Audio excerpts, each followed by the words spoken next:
तो इस एपिसोड की शुरुआत में दिखाया जाता है कि हमारी म्यूंगवॉल जो होती है वो अपने बिस्तर के ऊपर लेटी होती है। लेटे लेटे उसे यहाँ पर फिर से अपनी बेइज्जती याद आ जाती है, तो वो जल्दी से उठकर बैठ जाती है और कहती है कि मैं यहाँ पर कुछ भी नहीं कर पाई, क्योंकि मैं सिर्फ और सिर्फ एक नाचने गाने वाली हूँ। इसी वजह से किसने यहाँ पर मेरी इतनी बुरी तरह से इंसल्ट कर दी और उसने यहाँ पर मुझे इतनी बुरी तरह से वहाँ पर से भगा दिया। मैं ऐसा बिल्कुल भी नहीं चाहती, मुझे एक इज्जतदार इंसान बनना है, एक ऐसा इज्जतदार इंसान जो कि यहाँ पर कुछ भी करवा सकता है, अपनी बात मनवा सकता है। और साथ ही वो अपने पास का सीन याद करती है जब वो छोटी बच्ची थी, उसके बाबा के मरने के बाद से यहाँ पर बाकी बच्चों के साथ किडनैप करके लाया गया था। तो उसी के साथ ही वहां पर एक औरत निकल कर आती है और कहती है कि यहाँ पर जितने भी लड़कियां उन सभी लोगों को वार स्लेव्स के तौर पर बेच दो, जितनी भी लड़कियां उन सभी लोगों को नहला धुलाकर तैयार करो, जो खूबसूरत है उनको रख लेंगे और बाकी सभी लोगों को किसी के घर नौकरानी बनाकर भेज देंगे। तो उसी के साथ ही लड़कों को अलग कर दिया जाता है, लड़कियों को अलग कर दिया जाता है और लड़कियां जो होती है बेचारी वहां पर रो रही होती हैं। तो वो औरत जो होती है वहां पर उन सभी लोगों को नहला धुलाकर उन सभी लोगों को धंधे के लिए तैयार कर रही होती है, ताकि यहाँ पर उन सभी को तैयार करके उन सभी को धंधे पर बिठाया जा सके। के साथ ही उस औरत ने वहां पर जो बातें की थी वो हमारी म्यूंगवॉल को आज तक याद है। तो उसने वहां पर कहा था कि तुम सभी लोगों की किस्मत में यही लिखा हुआ है,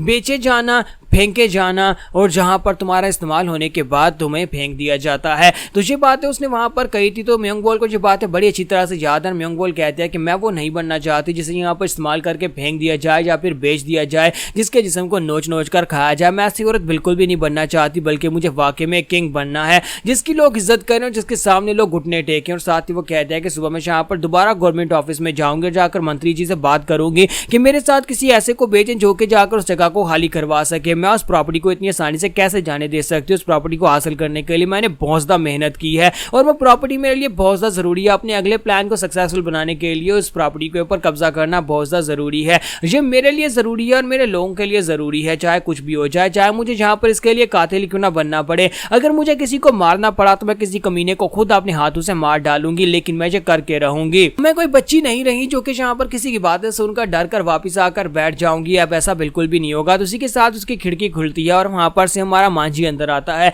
तो मांझी उसे कहता है कि म्यूंगवॉल तुम जाग रही हो, मुझे लगा था कि तुम जाग रही होगी। तो उसे कहती है कि मांझी तुम इतनी रात के वक्त यहाँ पर क्या कर रहे हो और मेरी खिड़की में तुम कैसे चढ़े? तो वो कहता प्लीज मुझे माफ कर देना, लेकिन बहुत ही एक्साइटेड बात है, इसी वजह से मैं तुम्हें बताने के लिए आया हूँ। तो मांझी जो होता है वहां पर सारी की सारी बात बता देता है और उसे कहता है अब तुम्हें परेशान होने की जरूरत नहीं है, मैं तुम्हें यही बताने के लिए आया था कि तुम्हारी बेइज्जती का बदला ले लिया गया है। वो जो लोग जिन लोगों ने तुम्हारे साथ सुबह बदतमीजी की थी ना, उन सभी लोगों को अच्छा सबक सिखाकर आ रहे हैं। मैंने अपने कुछ साथियों को बताया था और हम सभी लोग मिलकर वहां पर गए और वहां पर हमारे साथियों में से एक बहुत ही कमाल का बंदा है जो फाइटर है। उसने यहाँ पर जाने के बाद उन सभी लोगों को बुरी तरह से पीटा और उन सभी लोगों को वहां से भगा दिया। अब यहाँ पर तुम्हें बिल्कुल परेशान होने की जरूरत नहीं है। तो म्यूंगवॉल उसे कहते हैं कि तुमने अभी भी यहाँ पर क्या कहा कि तुम्हारे पास एक स्ट्रॉन्ग बंदा है, ये स्ट्रॉन्ग बंदा कौन है? अब जल्दी से जरा उसका नाम तो बताओ। तो मांझी वहां पर खामोश हो जाता है और कहता है कि अब मैं यहाँ पर क्या करूँ, अगर चोनवैंग का नाम लिया तो ये गुस्सा हो जाएगी। उसी के साथ ही वो कहता है कि हाँ मेरे बहुत सारे दोस्त है, तुम्हें यहाँ पर उसके बारे में नहीं पता होगा। मैंने अपने दोस्तों से बात की, पहले हमने जाकर उनसे बात करने की कोशिश की,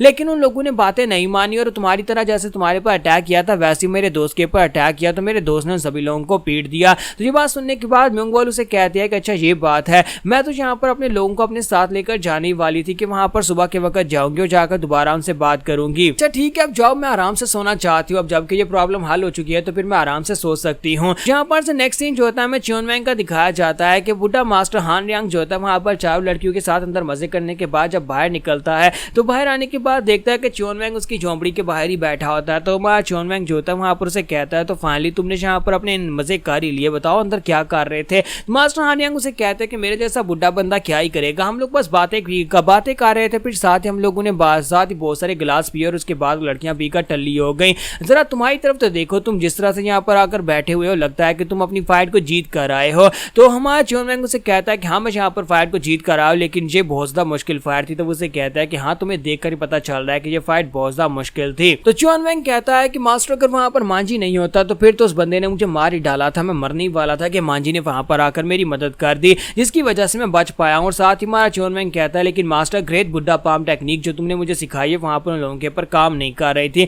मैं बड़ी मुश्किल के साथ उस टेक्निक के साथ वहां पर अपने आप को बना पा रहा था और वो लोग मुझे बुरी तरह से पीट रहे थे। तो मास्टर उसके पास ही बैठ जाता है और उसे कहता है क्योंकि तुमने यहाँ पर ग्रेट बुड्ढा पाम की जिस टेक्निक को सीखा है वो सिर्फ बेसिक है, अभी तुमने यहाँ पर पूरी ग्रेट बुड्ढा पाम टेक्निक को कंप्लीटली मास्टर किया ही नहीं और अभी तक तुम यहाँ पर अपनी सही से की पावर को चैनलाइज भी नहीं कर सकते, जिसकी वजह से तुम्हें यहाँ पर मुश्किल हुई है। और अगर देखा जाए तो इतने सारे मार्शल मास्टर्स के साथ तुम्हारी फाइट ये फेयर फाइट थी भी नहीं, इसी वजह से मैं यहाँ पर तुम्हें बिल्कुल भी नहीं कहूंगा कि तुम जहाँ पर जीत कर आए हो, तो ये बहुत ही अच्छी बात है। मैं जहाँ पर तुम्हारी इतनी बुरी हालत के ऊपर बिल्कुल भी कमेंट नहीं करने वाला। तुमने बहुत ही अच्छा काम किया है, मुझे इस बात की बहुत ज़्यादा खुशी है। अब तुम जहाँ पर एक मार्शल आर्ट्स के पपी बन चुके हो, तो वो उसे कहता है अब ये क्या बकवास हुई, तुम जहाँ पर मुझे मार्शल आर्ट पपी क्यों कह रहे हो। तो हमारे मास्टर हान यांग उसे कहता है कि तुमने अभी जहाँ पर नई नई मार्शल आर्ट्स में कदम रखा है, तो यही समझो कि तुम एक छोटे से पपी हो और मैं तुम्हें जहाँ पर मार्शल आर्ट्स पपी ही कहूँगा।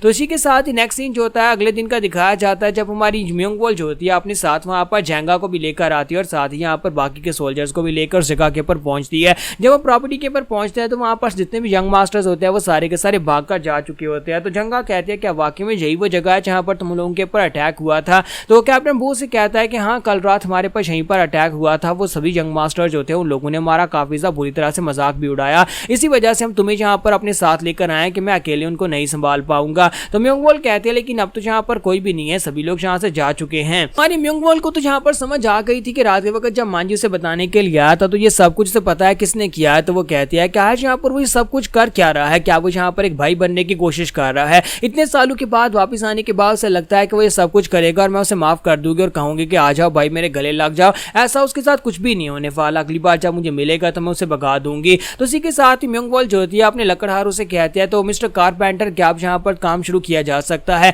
जैसा तुम लोगों को नक्शा दिया था, नक्शे के मुताबिक यहाँ पर काम करना स्टार्ट करो। और ये काफी बड़ा एरिया है, तुम्हें यहाँ पर काफी ज्यादा काम करना है और मुझे लगता है कि इसमें बहुत ज्यादा दिक्कत होने वाली है और काफी समय भी लगेगा। जबकि हमारी जंगा जो होती है वहां पर आगे बढ़ती है और कहती है कि लगता है कि जहाँ पर फाइट हुई थी वो फाइट के ट्रेसेस को देख रही होती है और साथ ही वहां फटे हुए कपड़ों को देखती है और कहती है ये फटे हुए कपड़े मैंने पहले भी कहीं पर देखे हैं, ये किस भिखारी के जिस्म पर मैंने देखे थे। फिर साथ ही वो कहते हैं ये तो उसी रोनिन की बॉडी पर थे, इसका मतलब यह कि उसी के कपड़े हैं। फिर साथ उसे साइड के ऊपर से पाँव के निशान दिखाई देते हैं और वो कहते हैं मुझे लगता है कि यहाँ पर जो भी था वो इस साइड के ऊपर ही गया होगा। मुझे लगता है कि वो जंगल के अंदर कहीं पर जाकर गायब हो गया और वो जख्मी भी था। तो चलो जाकर उसे मिलते हैं और देखते हैं कि ये कौन है। मुझे लगता है कि ये वही है जिसके बारे में मैं सोच रही हूँ। म्योंगवॉल मांझी के पास खड़ी होती है और उसे कहती है कि तुम्हें पता है कि पैसा, फेम और पावर तीन अलग अलग चीजें होती है जो कि इंसान को पावरफुल बनाती हैं। अगर तुम्हारे पास पैसा है तो यहाँ पर सब कुछ आसान हो जाएगा, लेकिन अगर यहाँ पर फेम हासिल करनी है तो ये काफी ज्यादा मुश्किल होता है। फेम और पावर हासिल करना काफी ज्यादा मुश्किल होता है, लेकिन पैसा हासिल करना काफी ज्यादा आसान होता है क्योंकि वो चोरी भी किया जा सकता है। लेकिन जहाँ पर फेम और पावर के साथ इंसान पैदा होते हैं। अगर तुम ढेर सारा पैसा इकट्ठा कर लेते हो तो फिर तुम्हारे लिए फेम और पावर को हासिल करना इतना मुश्किल नहीं रहेगा, तुम बड़ी आसानी से वो चीजें हासिल कर लोगे। तो मांझी उसे कहता है लेकिन तुम्हारे पास तो ढेर सारा पैसा आ गया तो फिर तुम यहाँ पर फेम और पावर क्यों नहीं हासिल कर लेती। तो म्योंगवॉल उसे कहते हैं कि तुम्हें लगता है कि इतना ज्यादा आसान है, मैं सिर्फ और सिर्फ एक नाचने गाने वाली हूँ और मेरी अपनी लिमिट्स हैं, उन लिमिट्स को क्रॉस करूंगी तो बहुत सारे ऐसे लोग हैं जो कि मुझे कभी आगे नहीं बढ़ने देंगे। इसी वजह से मुझे यहाँ पर किसी ऐसे को पकड़ना है जो कि पावरफुल हो और उसके सहारे मैं खुद यहाँ पर पावरफुल बनूंगी। तो म्योंगवॉल उसे कहते हैं कि फिलहाल के लिए मेरी प्रायोरिटी यहाँ पर बहुत सारा पैसा इकट्ठा करना है और वो भी ऐसा पैसा जो कि मैंने यहाँ पर सही तरीके से कमाया हो और तभी मैं यहाँ पर इज्जत बना पाऊंगी। और उसके लिए मैं यहाँ पर एक काम करना पड़ेगा और वो काम सिर्फ और सिर्फ एक ही तरीका है जिसके साथ मैं इतना पैसा कमा सकती हूँ। मुझे अपना एक मर्चेंट गिल्ड बनाना होगा, तभी मैं यहाँ पर ढेर सारा पैसा कमा सकती हूँ। तो यहाँ पर हमारी एपिसोड 20 का एंड करेंगे और नेक्स्ट एपिसोड में देखेंगे क्या बाकी के मर्चेंट गिल्ड वाले इतनी आसानी के साथ एक नाचने गाने वाली को मर्चेंट गिल्ड बनाने देंगे या नहीं।